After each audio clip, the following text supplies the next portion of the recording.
বন্ধুরা, সকালবেলায় ঘুম থেকে উঠে কোনো দামি ফেস ওয়াশ নয়, কোনো দামি সাবান নয়, শুধুমাত্র বেসনের সাথে এই জিনিসটি মিশিয়ে লাগিয়ে নিন। তাহলে আপনার ত্বক ঝলমলে গ্লোয়িং হয়ে উঠবে। তার সাথে সাথে ত্বকে থাকা যত রকমের সমস্যা, যেমন বয়স বাড়লে রিঙ্কেল, ম্যাচেতার সমস্যা দেখা যায়, আর তার সাথে সাথে গ্রীষ্মকালে ট্যান পড়ে যাওয়ার সমস্যা দেখা যায়, তো সেই সমস্ত রকম সমস্যার সমাধান পাবেন। তার সাথে সাথে একদম ঝলমলে ফর্সা গ্লোয়িং ত্বকও পেয়ে যাবেন বিনামূল্যে। শুধুমাত্র এই রেমেডিটি অ্যাপ্লাই করতে হবে।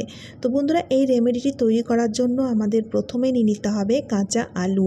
তো বন্ধুরা, আলুর মধ্যে থাকে প্রচুর পরিমাণের স্টার্চ, যেটা কিনা আমাদের ট্যান তুলতে খুব সাহায্যকারী বা রিঙ্কেল পরিষ্কার করতে খুব সাহায্যকারী, ম্যাচেতার দাগকে হালকা করতে খুব সাহায্যকারী। আলুর মধ্যে প্রচুর গুণাগুণ রয়েছে। তো এখানে আমি একটা পুরো ছোট আলুর ইউজ নিচ্ছি আমার মুখের জন্য। একবারের জন্য এই রেমেডিটি আমি তৈরি করছি। আর এই রেমেডিটি তৈরি করে আপনারা স্টোর করে রাখবেন না, তাহলে আলুর মধ্যে যে স্টার্চ থাকে, আলুর মধ্যে যে গুণাগুণ থাকে, সেটা নষ্ট হয়ে যায়। এখানে আমি আলুটাকে গ্রেট করে নিয়েছি। এবার কি করব, হাতের সাহায্যে চিপে আমি আলুর রসটাকে একটা বাটির মধ্যে বের করে নেব। চাইলে আপনারা মিক্সি জারের মধ্যে আলুটাকে বেটে আলুর রস বের করে নিতে পারেন, যেটা আপনাদের ইচ্ছে, ঠিক আছে। তো এবার আলুর রস পেয়ে গেলাম, আর এই আলুর রসের সাথে আমাদের মিশিয়ে দিতে হবে 1 চামচ মতো বেসন। বন্ধুরা, বেসন আমাদের ত্বকের জন্য খুবই একটা উপকারী উপকরণ। বেসনের সাহায্যে আমাদের ত্বকের মধ্যে যত নোংরা থাকে সেগুলো পরিষ্কার হয়ে যায়, যার ফলে আমাদের ত্বক ঝলমলে হয়ে যায়, বা কালার কমপ্লেকশন ফেয়ার করতেও বেসন অনেকটাই সাহায্যকারী। তারপরে আমাদের মিশিয়ে দিতে হবে, অল্প একটু চিনি দিয়েছি, আপনারা দেখতেই পেলেন। আমরা প্রত্যেকেই জানি চিনি একটা ন্যাচারাল স্ক্রাবার, তাই চিনিটাকে আমরা দেখুন এই বেসন আর আলুর রসের সাথে ভালো মতো করে মিশিয়ে নেব। তবে চিনিটাকে পুরোপুরি গলিয়ে নিলে হবে না, একটু দানা দানা রাখতে হবে। তারপরে আমাদের নিয়ে নিতে হবে হলুদ। বন্ধুরা, আমি এখানে যে হলুদ আমরা খেয়ে থাকি সেই হলুদ নিচ্ছি, আর হলুদ কিন্তু একদম 1 চিমটে মতো নেব। বেশি হলুদ নিলে ত্বকের মধ্যে রং ছেড়ে দেবে, তাই বন্ধুরা হলুদ আমরা বেশি পরিমাণে নেব না, শুধুমাত্র 1 চিমটে হলুদের ইউজ করতে হবে। যদি আপনাদের কাছে কস্তুরি হলদি থাকে, তাহলে কস্তুরি হলদি যদি আপনারা ইউজ করছেন, তাহলে 1/2 চামচ মতো হলুদ নিতে পারেন। হলুদ অ্যান্টিবায়োটিক, যার ফলে কি হবে, যদি মুখের মধ্যে কোনো রকম দানা বা পিম্পল থাকে, সেটাকে পুরোপুরিভাবে কিওর করতে খুবই সাহায্যকারী। আর তাছাড়া রং ফর্সা করতে হলুদের কোনো তুলনা নেই, আমরা প্রত্যেকেই জানি। সবগুলো জিনিস ভালো মতো করে মিশিয়ে নিতে হবে। ভালো মতো করে মিশিয়ে নেওয়ার পরেই আমাদের রেমেডিটি তৈরি হয়ে যায়।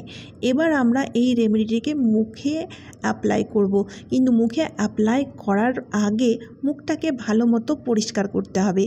তো মুখ আমরা কিভাবে ভালো মতো পরিষ্কার করব, তার জন্য দেখুন আমি এখানে নিয়েছি মুসুর ডালের গুঁড়ো, আর সেই মুসুর ডালের গুঁড়োটাকে আমি কি করছি দেখুন, দুধের সাথে মিশিয়ে দিচ্ছি।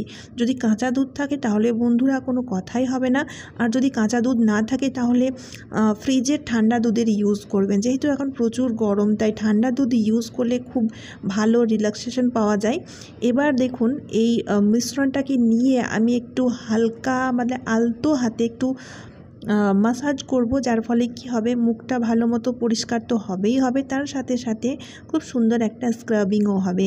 মসুর ডালও আমাদের কালার কমপ্লেকশন ফেয়ার করতে খুবই সাহায্যকারী। ডেলি যদি আপনারা এইভাবে মুখ ফেস ওয়াশের জায়গায় যদি মসুর ডালের ইউজ নিয়ে মুখ ধুয়ে থাকেন বা মুখ পরিষ্কার করে থাকেন, তাহলে আপনারা নিজেরাই বুঝতে পারবেন যে এটা কতটা কার্যকারী। আমরা ফেস ওয়াশের ইউজ নিই, তো কেমিক্যাল জাতীয় ফেস ওয়াশের ইউজ না নিয়ে যদি আমরা এই ন্যাচারাল হোম রেমেডিগুলো ইউজ করতে পারি, তাহলে দেখবেন আমাদের ত্বকও ভালো থাকবে, আর খুব ভালো রেজাল্ট পাওয়া যাবে, আর টাকা খরচার কোনো ব্যাপারই থাকবে না।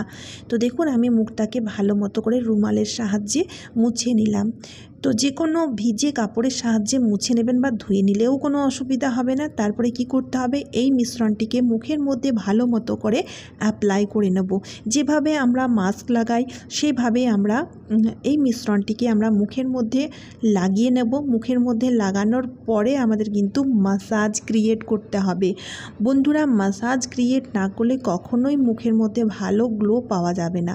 মাসাজ করলে একটা ভালো ব্লাড সার্কুলেশন ক্রিয়েট হয়, হয়, যার ফলে মুখের মধ্যে খুব ভালো গ্লো আসে। তবে একটা কথা মনে রাখবেন, মাসাজ করার পদ্ধতিটা মানে সঠিক পদ্ধতি কিন্তু আমাদের জানতে হবে, তা না হলে কিন্তু বিপরীত রিয়াকশনও হতে পারে। এখানে দেখুন বন্ধুরা, আলতো হাতে আমাদের মাসাজটিকে করতে হবে, আর প্রপার মাসাজ না হলেও হবে।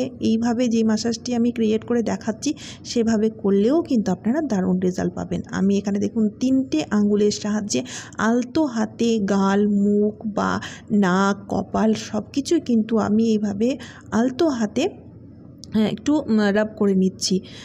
তারপর রাব করা যখন হয়ে যাবে তখন আপনাদের কি করতে হবে, এই মিশ্রণটি লাগিয়ে কিছুক্ষণের জন্য রাখতে হবে। আমি একটু গলায় লাগিয়ে নিলাম, যেহেতু মিশ্রণটি বেঁচে গেছিলো। গলায় লাগালেও খুব ভালো ফল পাওয়া, মানে গলার টোন আর মুখের টোনটা এক হবে, তা না হলে দেখবেন মুখটা খুব গ্লো করবে আর গলাটা একদম মিটমিটে হয়ে থাকবে, সেটা দেখতে ভালো লাগে না। তাই গলায়ও অ্যাপ্লাই করে নেবেন, চাইলে হাতেও অ্যাপ্লাই করতে পারেন।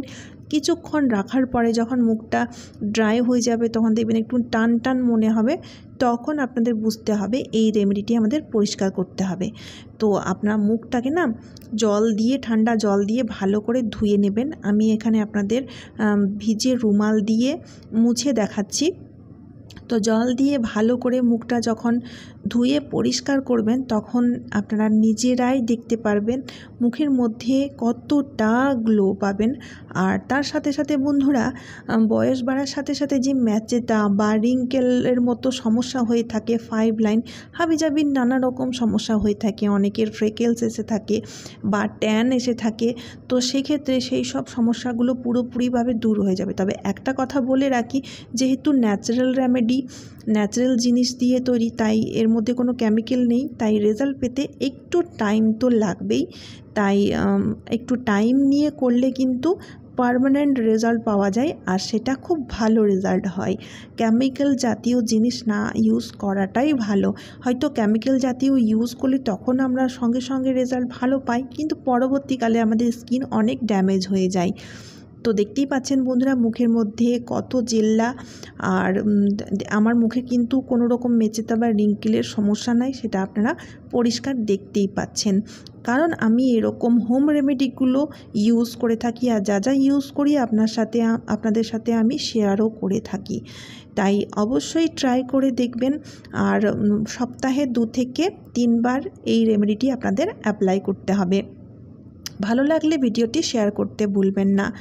তো চলুন বন্ধুরা, আজকের মতো এই পর্যন্ত। আশা করি ভিডিওটি ভালো লেগেছে। ভিডিওটি ভালো লাগলে লাইক, শেয়ার, কমেন্ট করতে একদমই ভুলবেন না। তারই সাথে চ্যানেলটিকে সাবস্ক্রাইব করে নিতে হবে। আর আপনারা কে কোথা থেকে ভিডিও দেখছেন অবশ্যই কমেন্টের মাধ্যমে জানাতে হবে। তো চলুন বন্ধুরা, আবারও দেখা হচ্ছে অন্য কোনো নতুন ভিডিওতে। আপনারা সবাই খুব ভালো আর সুস্থ থাকবেন। টাটা বন্ধুরা।